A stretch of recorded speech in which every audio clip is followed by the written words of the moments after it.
So really we want to look at today, we want to look at physical literacy in the context of comprehensive school health.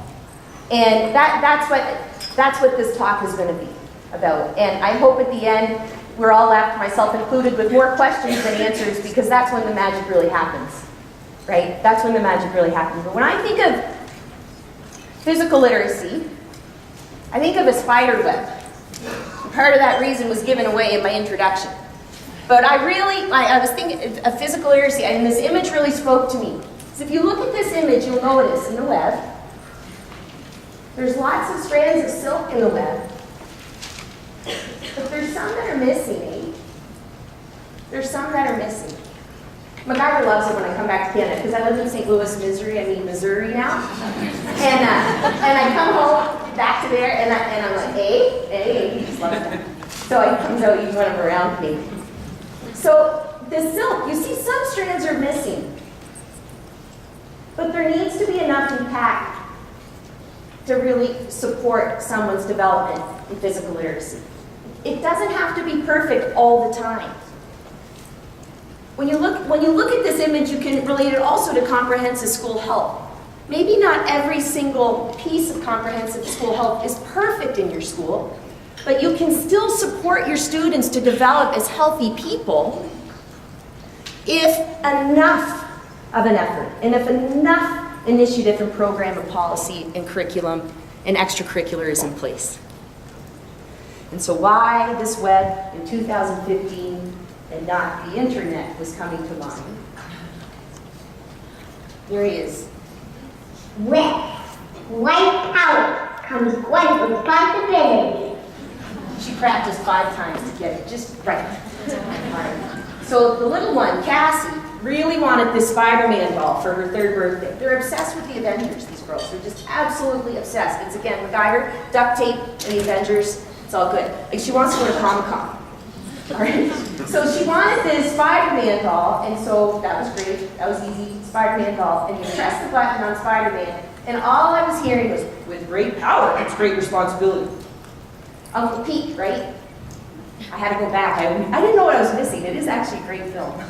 So, with great power, and all I keep thinking of is, as people who work in schools, what power we have to support all kids. Not just some kids, but I mean like really all kids. And what a responsibility. As the kids in the stroller, we gotta go for a run, I'm stressed out, right? What great responsibility. What was in that spider bite that transformed Peter Parker from this meek and mild and shy, understated student who was too shy to ask MJ out to date? What transformed him in that spider bite to be someone who could not only leap from building to building and could not only climb up a wall, scale up it? Does that count as one? But chose to do so in a way that made his community safer and protected others. Physical literacy and comprehensive school health isn't just about you. It's about what we do with that to make our community better. I hear that. We went to undergrad together, and honestly, now that is 20 years we haven't seen each other. That is so cool. PEI girl. All right. So what was it that was in that spider bite? I'm sorry, this is all you get. This is just who I am. All right. And what was in that spider bite? And we need to understand it. It's because kids didn't ask to be put in this bubble. It really fires me up when we hear people say kids are lazy. They're not lazy. What do we do to a toddler that's just running around, tucking stuff, cracking stuff? Sit still. Here's an iPad. Right? What do we do to the kid in our classroom who's jittery? You might have some. They didn't ask for us to hold them in from recess. They didn't ask to be punished with exercise.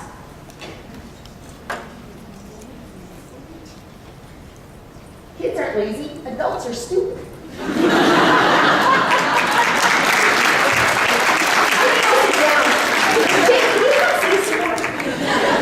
Right?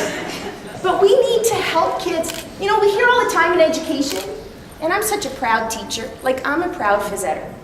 We hear all the time in education about student engagement. I don't think it's enough to be engaged in something. I can plan a lesson where students are engaged. I want them to be empowered to cut a freaking record, to burst through a bubble, to burst through that bubble that societal norms have put them in. Because kids aren't lazy. And we need them to, because healthy, active kids report card tells us how inactive they are. This is our score. Both of Scotty's citizenship countries have the same score. Okay? D-. We also, overall D- for physical activity, D- for active transportation. F for sedentary behaviors. 3 to 4 year olds, on average, are sedentary 6 hours a day. No, that's not including sleeping. 6 hours a day, 3 to 4 year olds. How are they supposed to grow and have healthy growth and maturation? So it's 3 to 4, 5 to 11, approximately 8 hours a day. 12 to 17, 9.3 hours a day. So we have to look at this in the context of, what's being offered in our schools. Are we decreasing opportunity for physical activity as children get older? Because that's messed up. Because adults need to be active, and so do teenagers. So why would we decrease opportunity? Right there, we're sending messages to our students that it's not important. You're a leader of a school, where do you park? Do you have a nice reserved fancy spot right up next to the door? I challenge you, ask for the one farthest away. Ask for the one and model. Scotty gets so upset when we're late for swimming lessons and I park close to the door. You don't love our health! Why are you parking close to the door? Re-shifting what's normal. I found myself one night after swimming lessons, my driver said, come on, we gotta go. And I said, wait, why? And he looks at me and goes, I don't know. They were doing log rolls down the hill. Come on, we gotta go. No, we don't. Log roll away. Have at it. Right? So what are we making normal in our schools? What are we making normal in our schools? And what messages, overt and hidden, are we sending? It's important that we change it.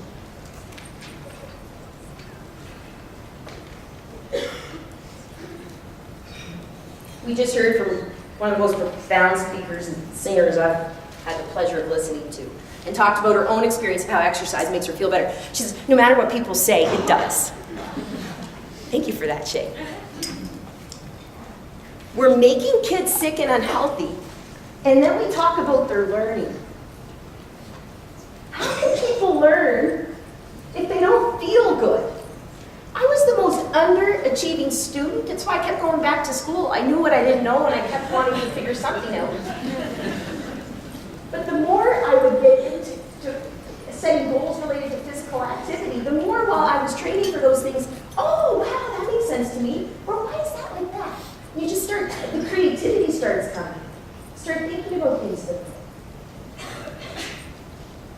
We didn't evolve to text, tweet, share, favorite. I mean, I do all that. In moderation. For sure. My brain, unfortunately, is developed. I heard a fantastic thing with a student held pre-conference today, like science around the brain, and it was just, I took 6 pages of notes. It was so good. Kids' brains are developing. They're not the same. So we're so quick, oh, technology in schools, and I get it. But Where's the moderation here, and where is the priority? We need to like slow this train down. It's almost like So physical literacy. The competence to be physically active in a wide variety of environments. And that means land, ice, water, and snow. The competence and confidence to be physically active in a wide variety of diverse environments.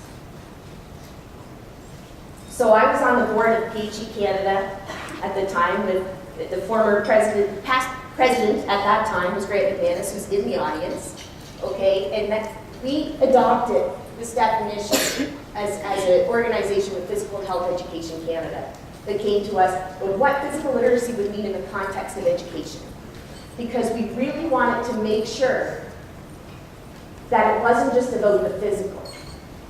As a comprehensive school health wants to consider all aspects, the definition of physical literacy in the education sector does so as well. Physical literacy is a journey over a lifespan. It's not this summative exam you can take, thank goodness, right? There's always today to start your journey related to physical literacy. And the more I was learning about physical literacy is why I would check the ego and start off with the little wall walkers to try to get that handstand. I know no one's going to like me more if I can do the handstand. I know that. I know nobody even really cares. But you know how it made me feel? At 10 o'clock at night when I could finally hold it for a little bit? It felt like, you know what? I can get the groceries, I can clean this house, I just learned to handstand. And I know that sounds funny. But when you talk about this stuff all the time, you really believe it, and you really see it to come true. Because you feel empowered. You feel empowered. You look at the K to 12 years of school, you look at how important, with all the growth and maturation in children, you look how important that time is. If we're not focusing on physical literacy in our schools, if we're not taking a comprehensive school approach, schools shouldn't be the only place. Sometimes everyone wants to blame school. There's a lot of pressure on schools. Well, let's all take some responsibility here, but let's not miss out on an incredible opportunity. Because I do believe we have we should be doing it. We have the education, supposedly, right? We love kids, supposedly, right? Freaking hope so. I really hope so. So we don't want to miss this opportunity because, as you know, a colleague and Dean Carrera, Dr. Dean Carrera will say, Pre-Lars, I always call him Carrera to tease him. I better watch when I do that, right? There's a certain amount, there's a window when we learn these fundamental movement skills. And if we miss that window, we won't have the competence, perceived competence, therefore we won't be confident, which will lead to no motivation. And so it is that there's a problem with that. The next few slides are kind of inspired by an article written by my friend Dr. Jamie Mandigo out of Brock, who was one of the authors of the definition of the term physical literacy. And it's a day in the life of physical literacy. So you can find this article. It's a great little article to share with your administrator to help people see how it fits into a comprehensive school health model. So we don't say someone's literate if he or she knows the alphabet. There's letters, there's words, there's sentences, there's paragraphs. We put them together. And you read a book, you read the world. Okay? And then there's people who think about literacy in a way that can make change in the world. Positive change. I had a dream. Living 15 minutes from Ferguson, Missouri. Literacy and action related to I have a dream has never been needed more in my community. I'm going to take a deep breath so I don't get emotional. The elevator, right? Numeracy. Might need help with this, just kidding. I took lots of stats classes. So you have, numbers, addition, subtraction, fractions, equation, abstraction through mathematics.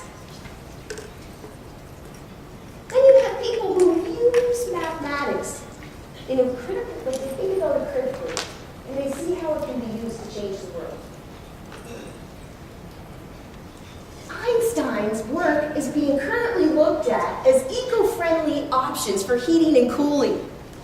Like, how cool is that? They didn't use apps to learn. You know? 2015, his work's being used. MacGyver's not being cooling. How I know it. Loves that guy.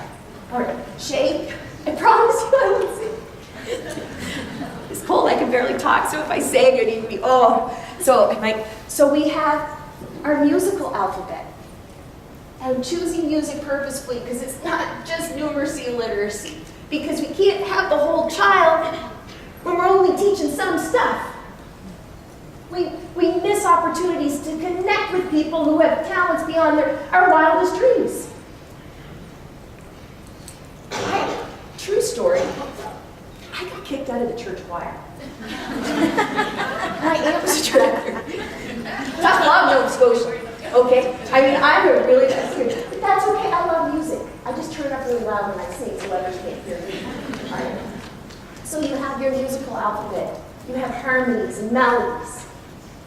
And then you have people like Shay who use music to make a positive difference in the lives of others.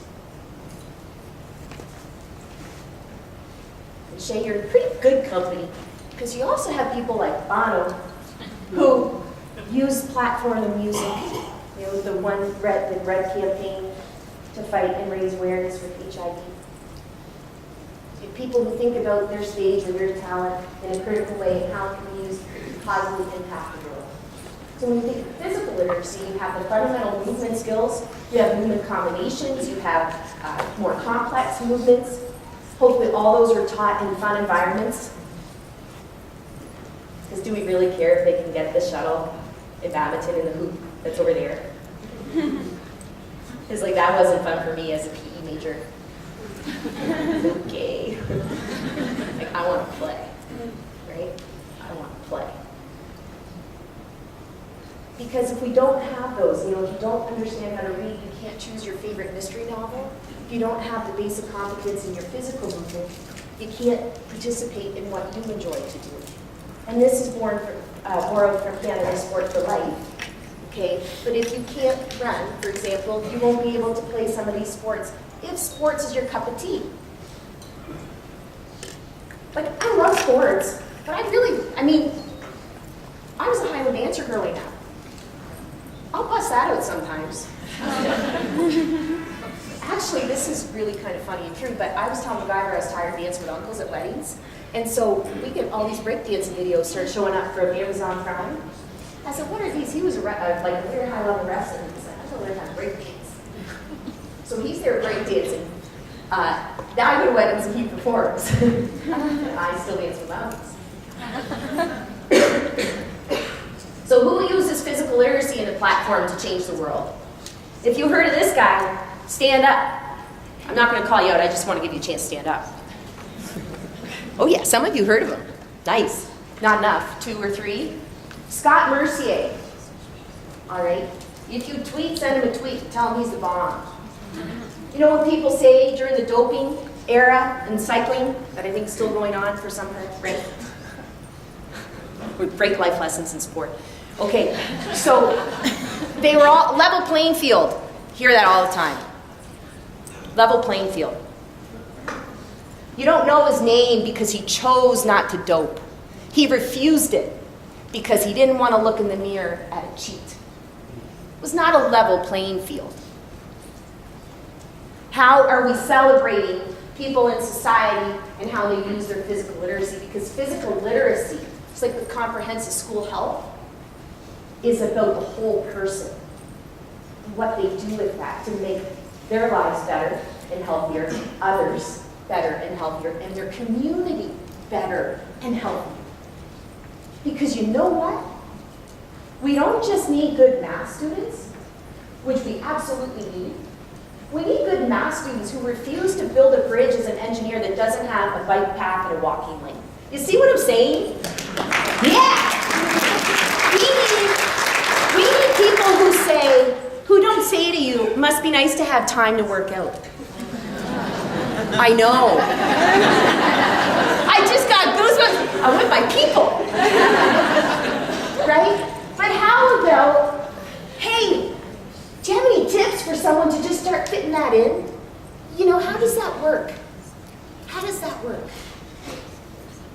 Where's Connie? There she is. Connie, stand up for a second. Kathy, where's my friend Kathy that I met in the gym? Stand up. These are my two new friends. Chris, stand up. You know where we met? 5:30 in the morning in the gym. We all have each other's contact information now, and we're going to be buddies for life. Sorry. Okay. Comprehensive school health, about the whole child, and that's social. We might not like the same sports. We might be different ages and have different experiences. Connie's a grandmother. I hope when I'm a grandmother, I'm at the gym at 5:30 in the morning to free up the evening because she wants to go to the social. And who wants to do that? You all are the change makers. No pressure. All right? Scott Mercier's story. And I wrote a little blog about it that you can use in your classes because I think that that would be a great connection for literacy and physical education and comprehensive school health. All the topics that come up within that, and I interviewed him, and he was so gracious, and became friends with him in his book. See, I make people be my people all the time. So, I mean, just listening to him, I had to just bite my tongue. I mean, the tears were just rolling. He said people said he didn't want it bad enough. An Olympian didn't want it bad enough, right? And this is kind of graphic, but he told me that he literally swallowed his own vomit in a teen time trial because he was scared if they saw him as being sick that they wouldn't choose him for the Olympics, even though he was in the group of 4 that qualified. He's like, you tell me I didn't want it bad enough. Now he fights with his family. He's a volunteer coach in Colorado, and he's a financial advisor. Raise your hand, stand up on one foot if you know who this is. Seriously, nobody in here watches Dancing with the Stars? Oh, yeah. Thank you. All right. I know a lot of you boys do too, so don't even try it. If Ivor likes it, he pretends that he is not watching it, I'm doing work. Amy Purdy. 2% chance of living bacterial meningitis at age 19. No spleen, lost both of her kidneys. Guess what she did in Sochi?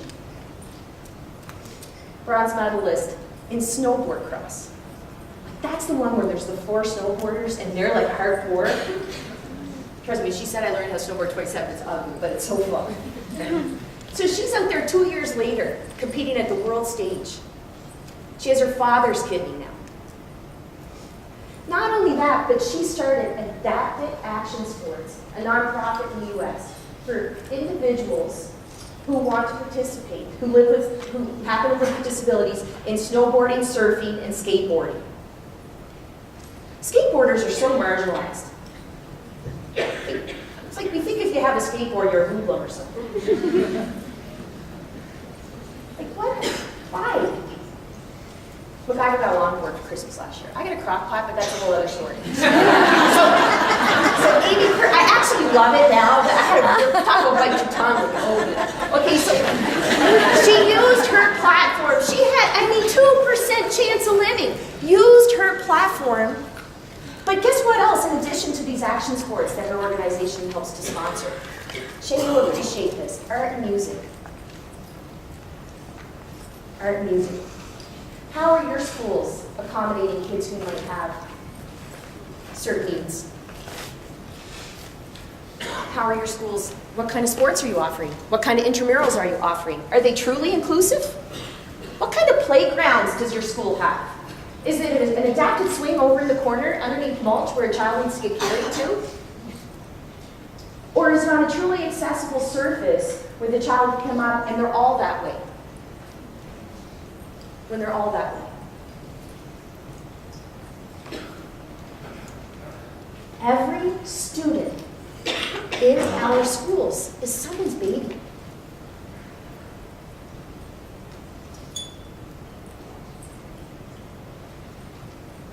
2011, living in Colorado Springs.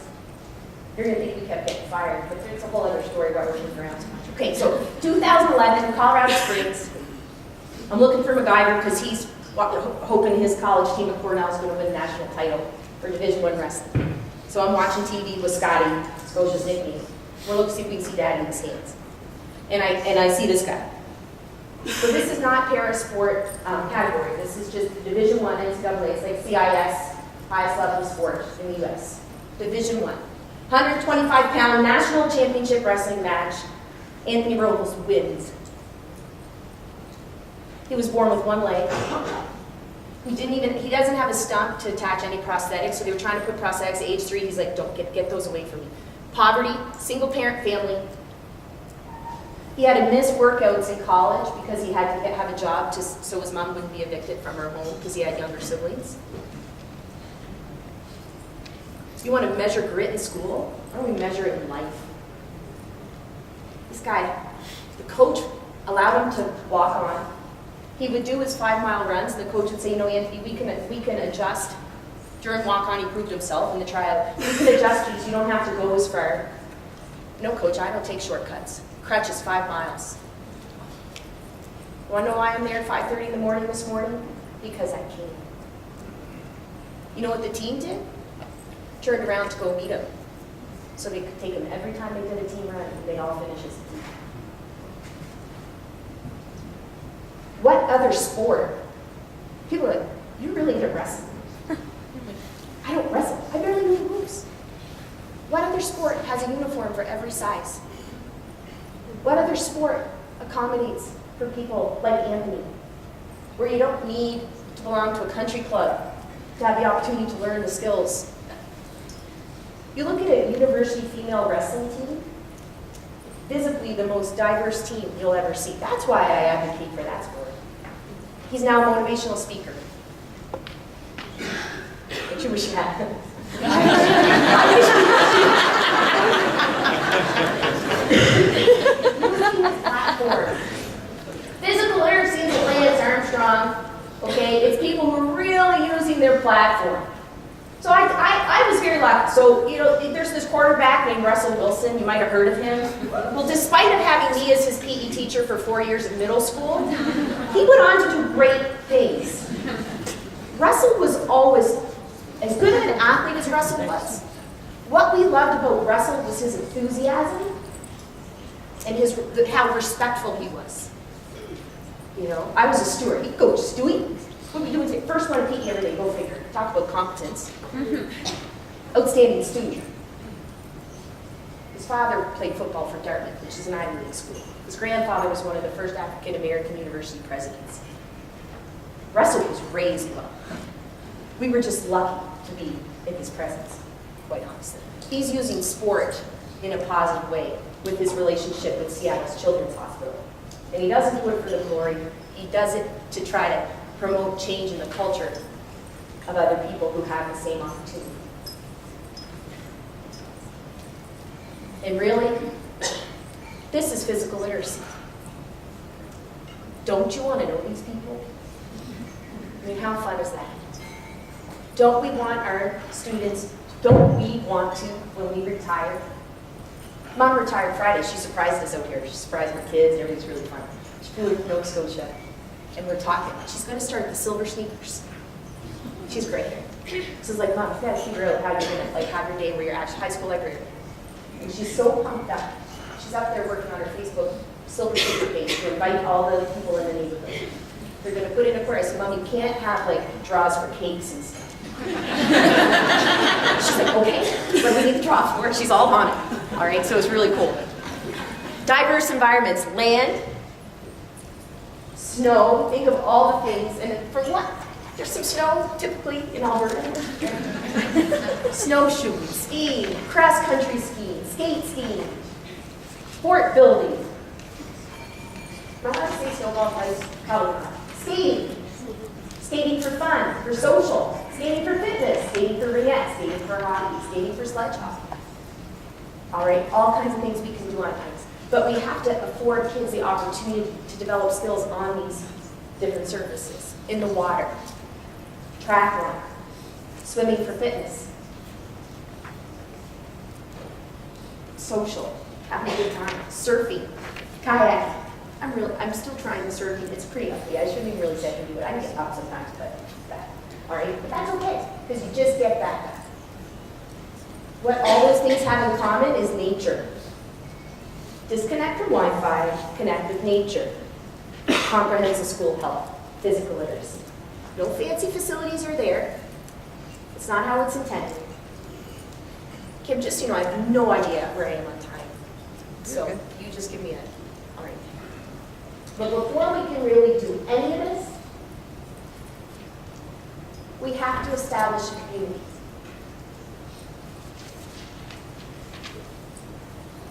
We have to. Because our kids come to us with so many different stories. Some of you teach in the classroom, so you might know your students. You see them most of the day, every day. Some of you might be physical education teachers and have, I had 500 students.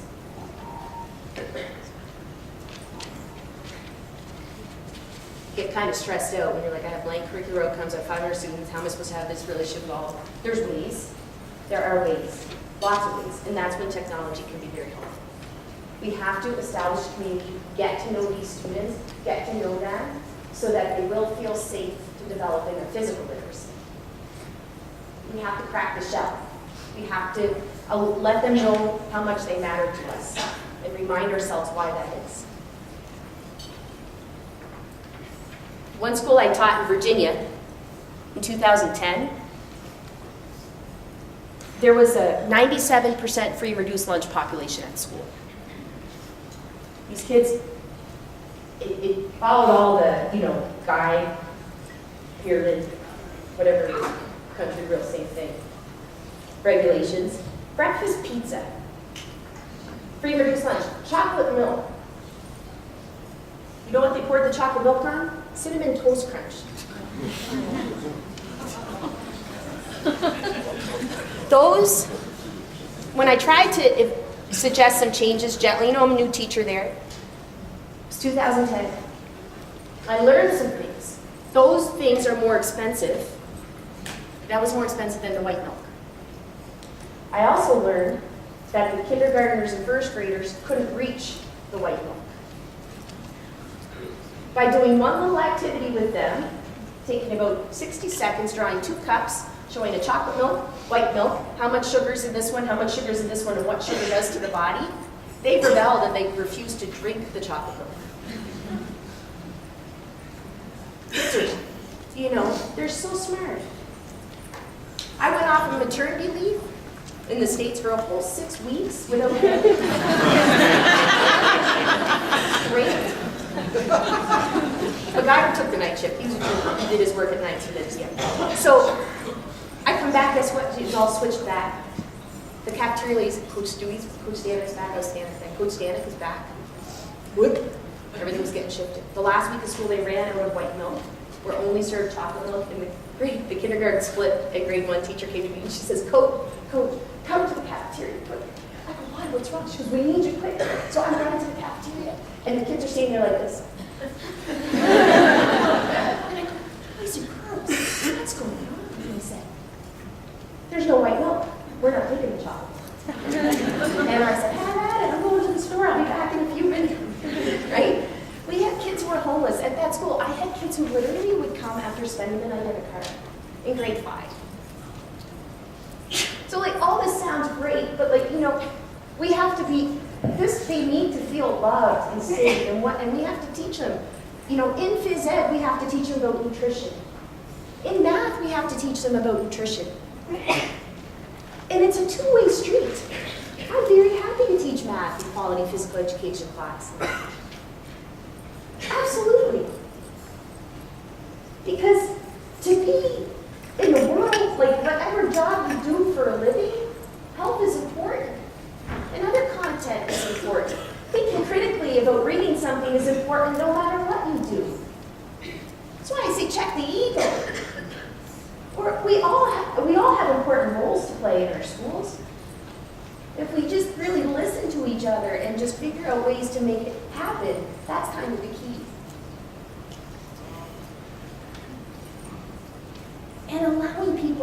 opportunity?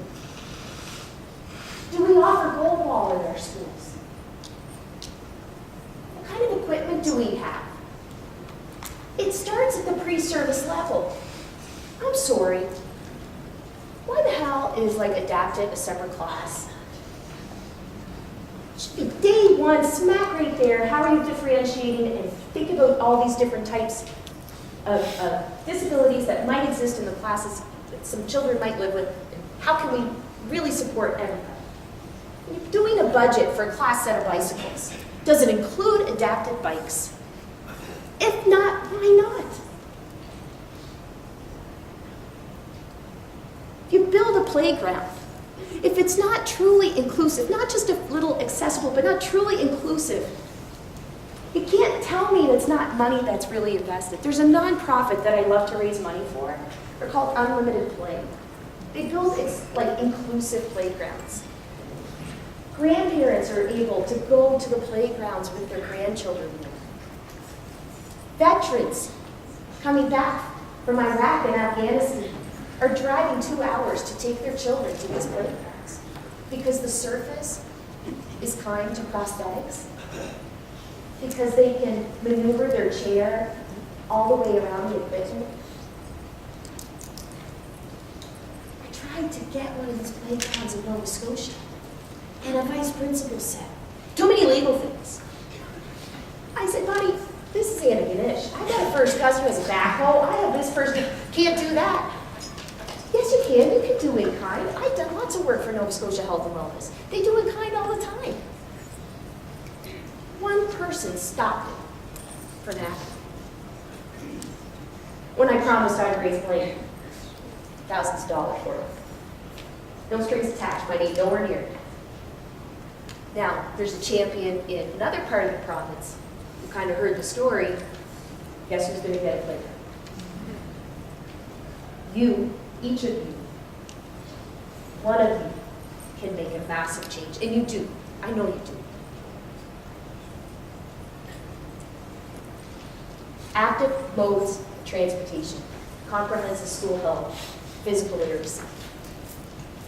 I mean, bike to school. We think it's cool for a week, and then we throw it away again until the next year. Okay? Active modes of transportation are a child's first vehicle. The freedom and the sense of independence, and I'm not saying for a 6-year-old in traffic. I know that they're cognitively not developed enough to understand and make safe choices. But they should be learning a lot of the pieces that go around it. Do your schools have bike racks and bike programs? Is there a helmet program? RCMP does a lot of it. There's a lot of opportunities out there. Skateboarding. I was in Switzerland 2 weeks ago. It's a rough work trip, all right? And you can't ask. Okay, so these, Europeans, it was awesome. They're on their scooters, not scooters, but scooters. In their skinny jeans. It's awesome. And their hair all done. I was like, this is fantastic. That's the norm. They're scootering into the public transport. They're using active modes of transportation, skateboards, right? We know that there's lots of bicycles in Europe. And I understand Canada's a large place, but there's also lots of opportunity that's not being used. Could we drop off kids if they don't live in a safe neighborhood or if it's too far?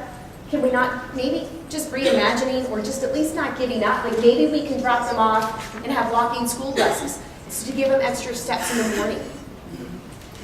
So maybe they're not dropped off at the front door. All this liability, and I'm sure you've heard it before, but we're so concerned about somebody breaking something, but we're not concerned about, it's like we act in a way that we're not concerned about people living these lives where they're not living like to its fullest potential.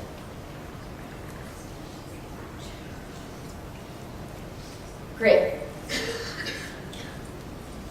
Perseverance after insane amounts of disappointing experiences. Every time I say that, I think of, I get knocked down, I won't say.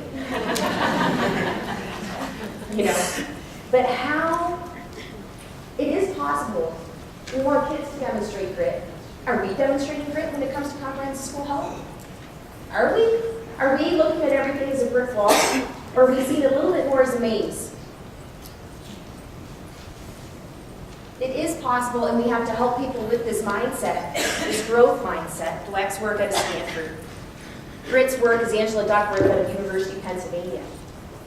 But then also acknowledging the counter argument to grit is, if we jump really quick to measure grit, again, we have to think about all the social injustices that exist, that our students fight daily to overcome. They come to us. You know, how are we going to measure it? I always want to measure stuff. Why are we measuring it?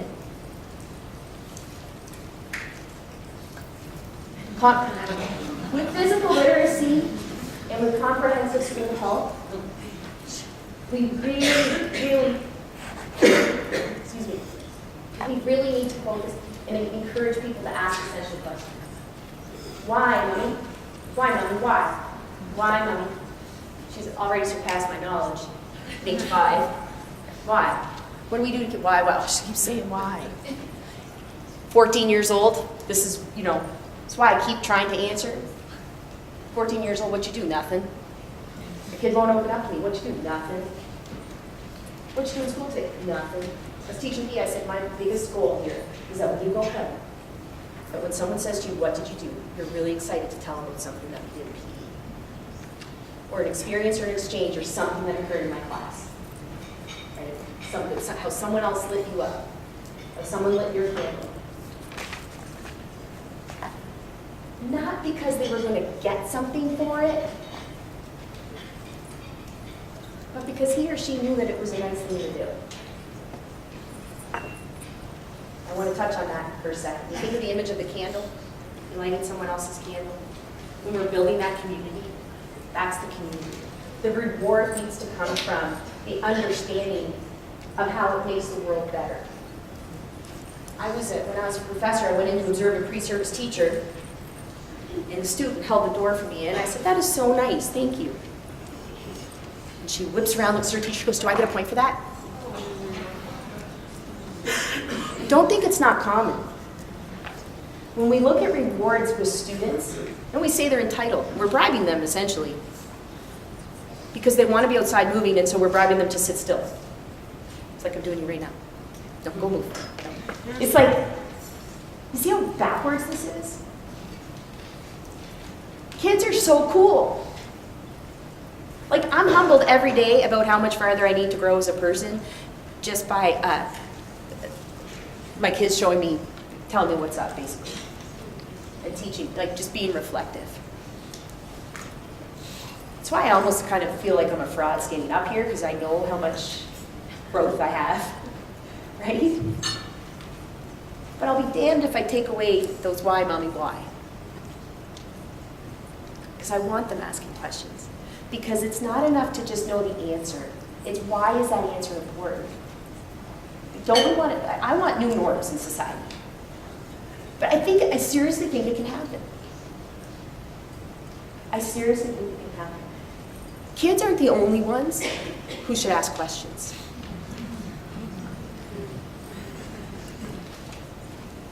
Not to pick on Doug, but like Doug's like a safe space for me. Like I can call Doug or email him and be like, can you please look this over? Because he's a good dude, right? Like, not that Doug's not brilliant, because he is. Lots of our colleagues are brilliant. Doug's a safe, great human. Yeah, it's true. And you know what? When you're 80, what do you want to be known for?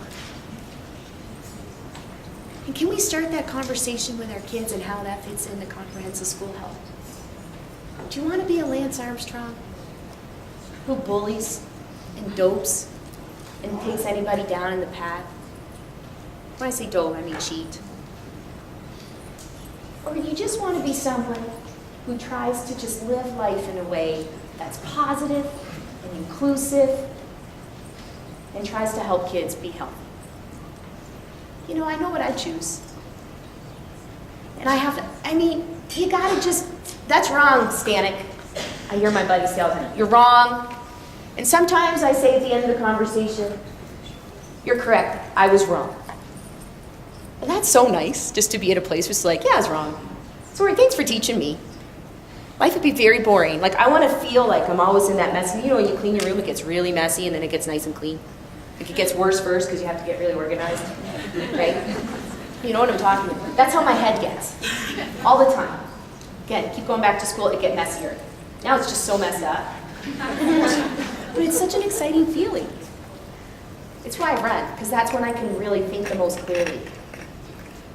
That's when I can, and you know, my colleague Glenn Young, and he works for Surrey Schools, British Columbia, awesome guy, get to know Glenn. And if someone said to him once, when is what we know going to change what we do?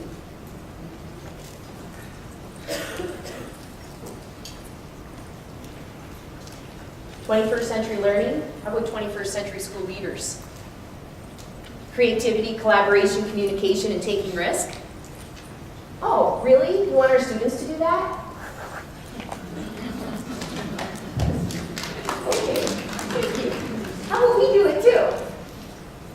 Because we're teaching them. And if we're fake, and if we're not authentic, I mean, how can we teach about comprehensive school health if we're walking around stressed out all the time? Grumpy, exhausted. No, seriously, how can we do that?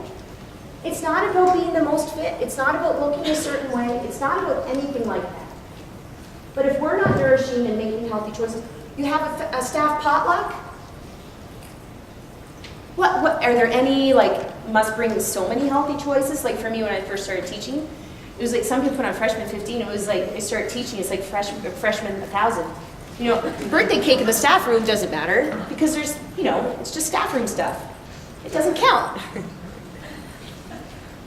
There was never anything healthy in the staff room. We have to shift norms around how we talk to the people who bring a salad to the staff room, who want their leafy greens and their nutrients and their minerals. Oh, you're on a diet. My mother-in-law, like, you're still on a diet. On a diet? Die is in the word diet. It's like the biggest insult to me. Not a diet. I want to live a long time. I want to minimize the amount of time on earth that I'm dependent on anybody else. That's all. I want to live life hard. Because we can. Particularly, how many people, okay, seriously, how many people in the world would love to have your life? Like, we need to think about that in terms of health. Like, how many people would love to have your life? As a woman, whole other level. A whole other level. And we sometimes, as North Americans, forget how good we have it because we're turning a blind eye to what is the experience of a lot of other people on earth. And I think if we approached, developing physical literacy, making comprehensive school health, and helping our students to understand, it's not a punishment to move. We were born to move, baby, and we get to move because we're Canadian. Right? I got goosebumps. I really miss living in Canada. Right? So it's critical that we put our money where our mouth is, and we run and walk the talk of these skills that we say are so essential in 21st century learning. And as I said earlier, it's a two-way street. It's not Weavers and other content area. Think of our engineers that are going to build us new bridges. I heard one in Calgary that they didn't do the measurements right. So they better be like good in that, but they also, Calgarians, I heard about that, that's a debacle, isn't it? Okay, so you have history and PE, and you have, I did a research study with a colleague at Stanec, Dr. Anne-Marie Orr, and we interviewed elementary classroom teachers on their perceptions of physical literacy, 2011. And what we found, and it was qualitative study, so this isn't meant to be, really generalizable, and it's not for external validity and so forth. But what they told us was, at the beginning, oh yeah, they believe physical literacy is very important. What we came to learn, they don't have a clue what it is. And they actually don't feel confident with themselves teaching anything related to movement because they weren't taught how to do that. And they didn't have the fundamental movements as young children and didn't develop in that way. And so their competence and confidence related to it is very low. So here we have people who signed up for the study because they felt like, oh yeah, I'm into this. And then through the end has realized that, wow, I really need some support with that. Which is why all of you here are so phenomenal. You know, they want to collaborate more. Student-centered, hands-on. Just an example of integrated learning related to, physical literacy. Active modes of transportation to the store to get your supplies. You come back, you dig a garden, right? You use math to figure out all the dimensions of your garden. Use nutrition and your knowledge of your community for the season of what you should grow and what will thrive in your garden. You collaborate with communities, maybe you get some soil from local farmers. You work in that way, you bring them in. I did this with my kids the last couple of summers and springs, and I have never had such quality time with them as when we're in the garden. As Dean Creelar says, one generation we've omitted active transportation. We've also omitted growing our own, we've also canceled this. We need to help in comprehensive school help think back to what our grandparents did. It was so healthy. And they're so wise. And if we're lucky enough to still have them around, sit down and listen and learn. I always say my Dutch farmer grandfather would be so proud of my little garden. I'm always sending pictures to Mom because he was such a good gardener. And we have to be reflective. And this is where we keep our egos in check. Because nobody wants to work with someone who thinks he or she knows everything. And who wants to do work if you know it? Just like the start of a race, you're going to know you put in time when you try something new, but there's still some unknowns. You don't know who you're competing against. You don't know how windy it's going to be. You don't know if your nutrition is going to be exactly spot on. But you learn from the experience and you celebrate the journey. Because sometimes the celebration is at a finish line, but all the time you celebrate as you're going through. So when you're planning some new initiatives, when you're planning some new policies, when you're planning some new infrastructure around your school, maybe you have meetings where you're walking around. The students, why are you outside walking the perimeter of the school grounds? Well, we're going to have a walking meeting because we care about our health. We care about yours too. Meet with the student, let's go outside and have a walk. Let's connect with nature. Let's move. Why are we outside this? Because we can. Move this, let's meet. And we have to learn from it and reflect on it and have that change how we behave going forward or what we do going forward. Slide 42. We know I like to tweet. There's a reason it's not here till then. If technology is freeing our day to be outside more, it's great. If it's keeping us from doing that, it's not. Agreed? Agreed. Social media can be great, but how does it fit in with comprehensive school health? The whole child, the social, the friendships. It can be great. Oh, look, here's me snowshoeing. This was so fun. I did this. Look here for more information. Check this place out. Excellent example. Did you see what so-and-so was wearing? Bad example. All right. But it's uncharted territory, isn't it? Because they're always 5 steps ahead of us. So we need to work with our students, always, in fact, in everything, and listen to them, and allow them to lead us. It's the purpose of assessment. So they give us information so we can do better next time. Listen to them. The reality is, our brains evolved moving 12 miles a day, running or walking 12 miles a day. We crave physical activity. Our brains do. Exercisers outperform couch potatoes, long-term memory retention. When is what we know going to change what we do? Boom. Reality is, as I said, I was never, well, I may not have said this, but I was never in the top classes in school. Great. Got cut from a grade 7 soccer team. Such a bad life. First world problems, eh? I really have no business being up here. I'm just a normal kid from the Maritimes who got caught up in the beauty of nature. And through running and biking and swimming outside, it was enjoyable. Physical literacy brought me to the mountains of Cananassus. It can open up a world for your students and yourselves that, I never knew, like, you want me to come to your conference? This is crazy. You know me, like, this is, right? But days like this, I can tell you, stay in the mind. Sitting down watching football, drinking beer, and eating Doritos all day? Don't say you love that. It's not as memorable. I don't remember those days when I didn't live life to its fullest potential the way I cherish the memories that I make now. Because our students come to us skipping and dancing. We want them to move through making healthy choices, having the energy through their middle school years, where they leave our doors off to their future. But they're green goblins, okay? And just like Peter Parker had to overcome the green goblin, it's fine. There's green goblins in our, so we just need to acknowledge it and accept it and understand sometimes we might be our own green goblin. And what are we going to do about that?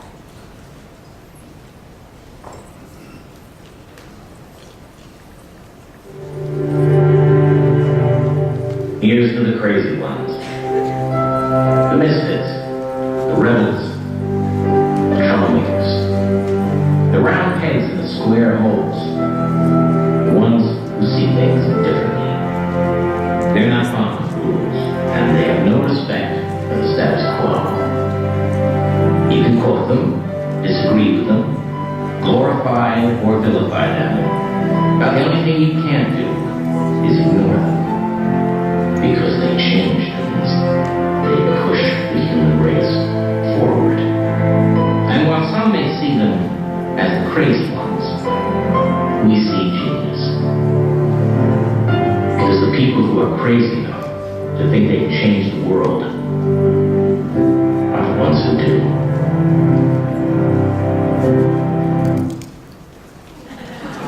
With great power comes great responsibility. So when is what we know going to change what we do? Everybody's baby. Thank you.